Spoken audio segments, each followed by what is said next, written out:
Assalamualaikum warahmatullahi wabarakatuh. Perkenalkan, saya Hanan Kisaid. Di sini saya akan mempresentasikan acara 2, yaitu mengenai pengaruh intensitas cahaya dan suhu terhadap pertumbuhan dan perkembangan tanaman budidaya.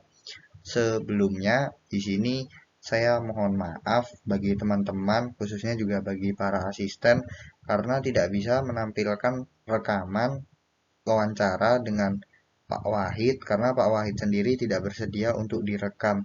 Selain itu, kualitas rekaman audio yang saya gunakan juga tidak begitu bagus dan Pak Wahidnya sendiri menggunakan bahasa Jawa. Jadi akan lebih baik bila saya menjelaskan ulang dari wawancara yang saya dapat. Nah, sebelumnya perkenalkan dulu. Nama saya Hanan Sidki Said dengan nomor induk 20 456 591 PN 16561.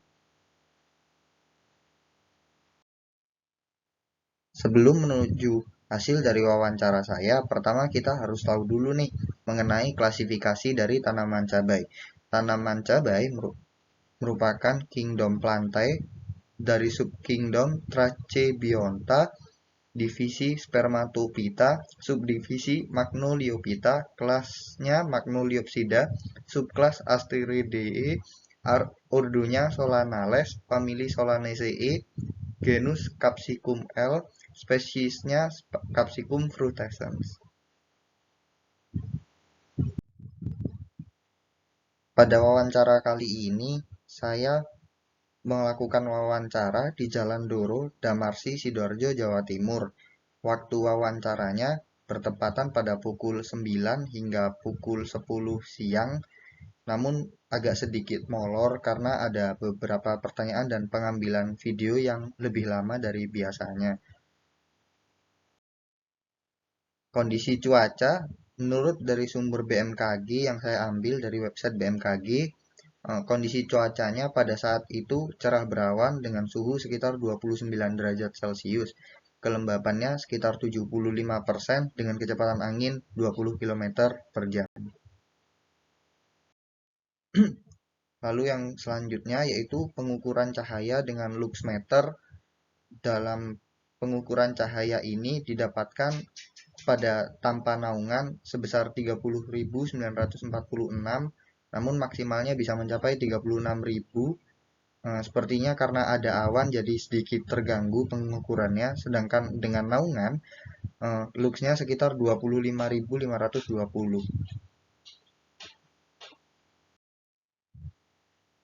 Di sini saya mewawancarai Bapak Wahid.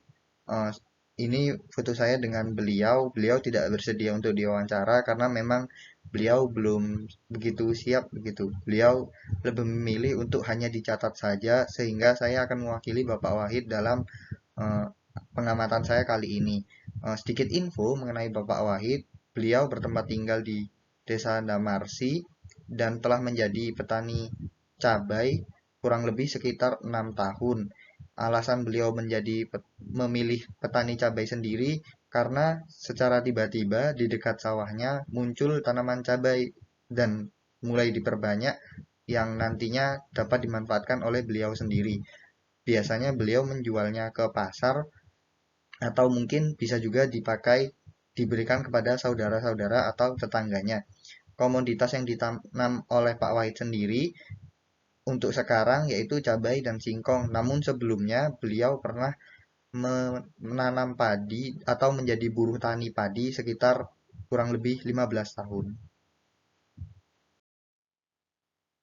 Oke, selanjutnya saya akan menyampaikan hasil wawancara saya mengenai apakah yang ditanam tergantung semusim atau tidak. Untuk pertanyaan ini Bapak Wahid tidak begitu paham dengan pertanyaannya sehingga beliau menjawab mungkin termasuk semusim begitu. Namun Pak Wahid tidak menjelaskan pada saat musim apa beliau menanam karena beliau biasanya hanya merawat seadanya.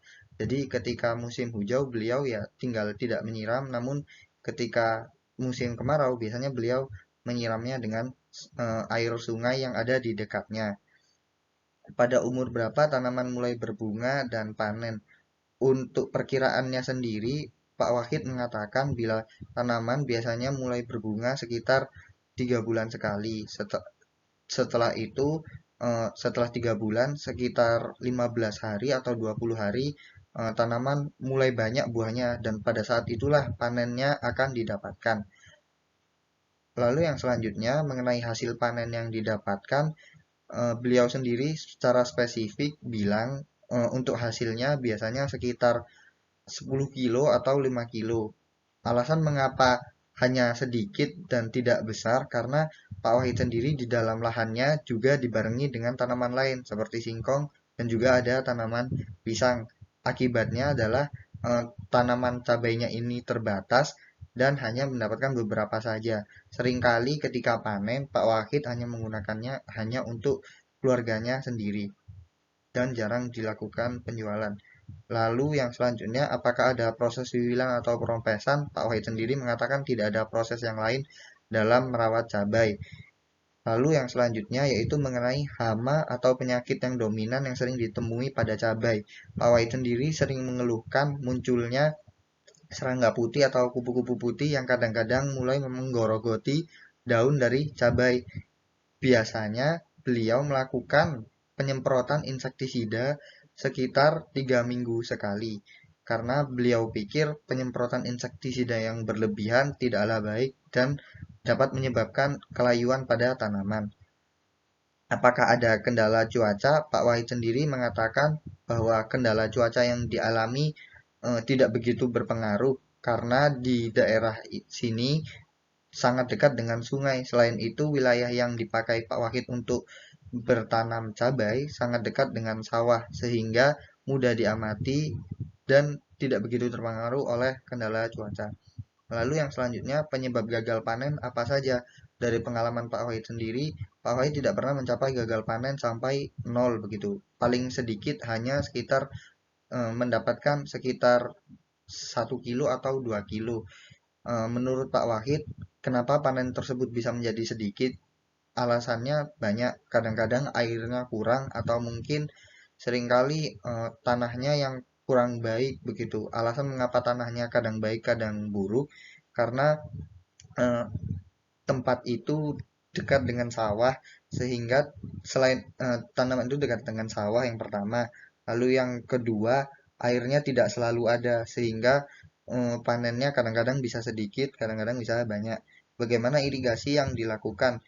Mengenai irigasi yang dilakukan menggunakan air sungai yang ada di sampingnya. Lalu yang selanjutnya penyiraman dilakukan berapa kali, pagi atau sore dan mengapa? Mengenai penyiraman ini sendiri, penyiraman dilakukan 2 kali sehari yaitu di saat pagi dan sore.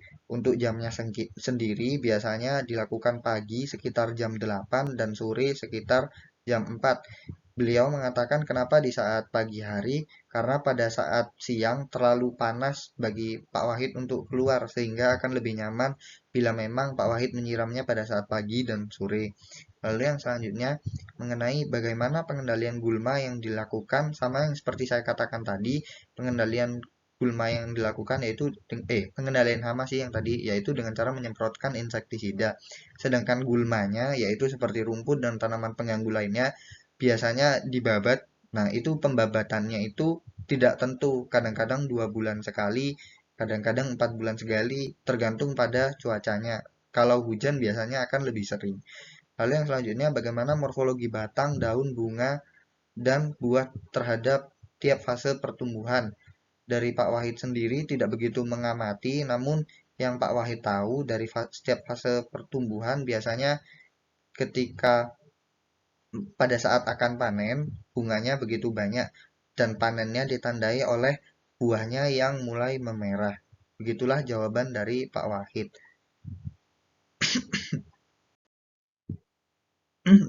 Lalu yang selanjutnya yaitu terdapat foto mengenai cabai naungan versus cabai tanpa naungan.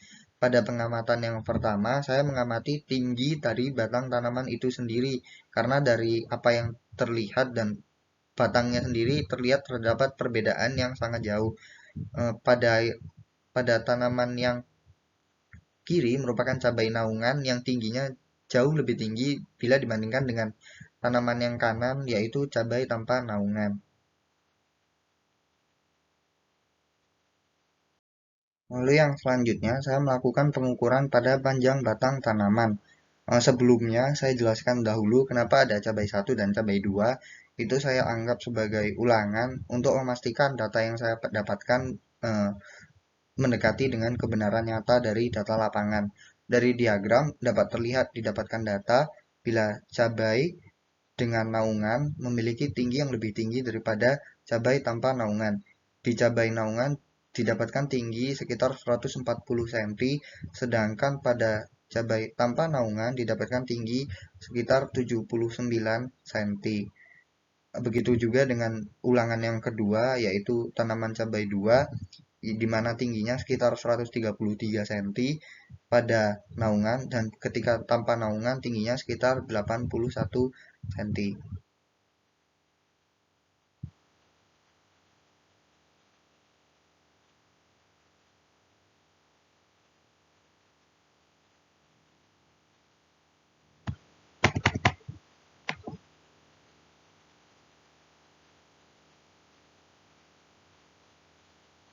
Selanjutnya, perbandingan data mengenai tinggi batang tanaman tadi.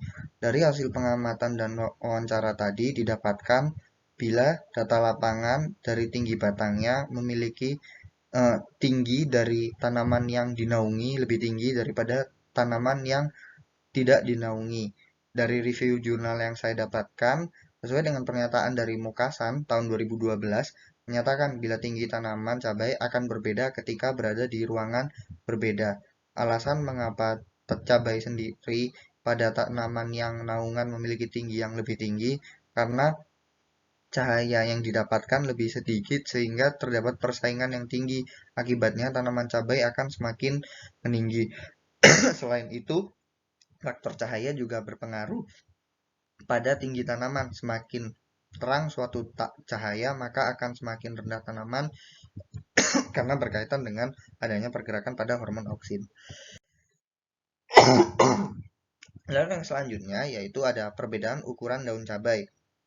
Pada ukuran daun cabai didapatkan bila ukuran daun pada naungan yang di dekat penggaris memiliki ukuran lebih panjang dan lebar bila dibandingkan dengan daun tanpa naungan.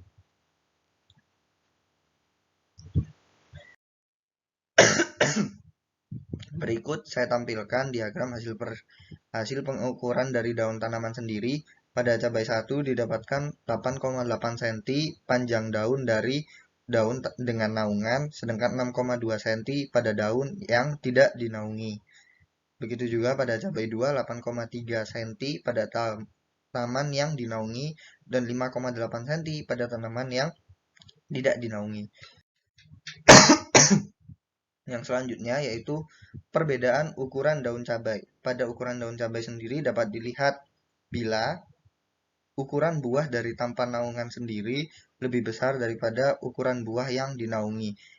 Alasan mengapa hal ini terjadi karena waktu itu cuacanya sedang mendung sehingga dapat dipastikan bila cahayanya mungkin tidak berbeda jauh. Namun pada saat tanpa naungan, cahaya yang didapatkan pasti akan lebih besar dan cabai masihlah tahan terhadap cekaman tersebut. Akibatnya cabai itu memiliki hasil yang lebih besar bila dibandingkan dengan cabai yang dengan naungan karena cahaya yang didapatkan lebih sedikit. Dari data berikut dapatkan panjang buah tanaman sekitar 5,5 cm dan 6,1 cm, di mana didapatkan pada naungan lebih kecil daripada buah dengan tanpa naungan. Perbandingan data dengan info yang ada, hasil wawancara didapatkan pada naungan ukuran buahnya lebih kecil daripada tanpa naungan. Begitu juga dengan daunnya, pada daun berbanding terbalik, pada naungan lebar daun lebih besar daripada tanpa naungan. Dari review jurnal yang saya dapatkan, tanaman cabai termasuk dalam tanaman C3, di mana tingkat fotorespirasinya yang terbatas sehingga sesuai pada cahaya yang lebih redup.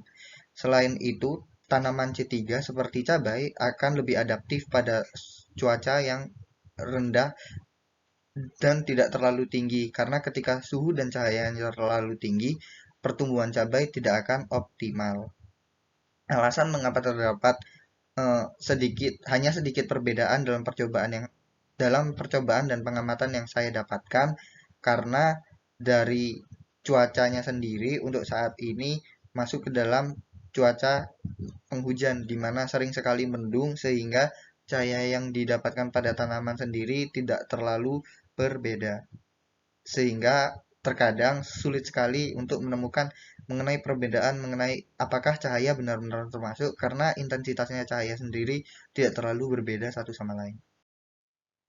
Daftar pustakanya berikut dari Kusumawati Rahmawati 2020 yang membahas tentang efek dari bayangan, level bayangan, dan beberapa varietas cabai. Oleh karena itu, saya ucapkan terima kasih atas penyimakan video saya. Apabila ada kata atau prosedur yang kurang, saya sendiri mohon maaf. Untuk saran dan masukan bisa dikirim melalui email saya atau bisa saja dengan komen pada YouTube ini. Eh, Email saya hanansidkis@mail.ugm.ac.id. Terima kasih. Wassalamualaikum warahmatullahi wabarakatuh.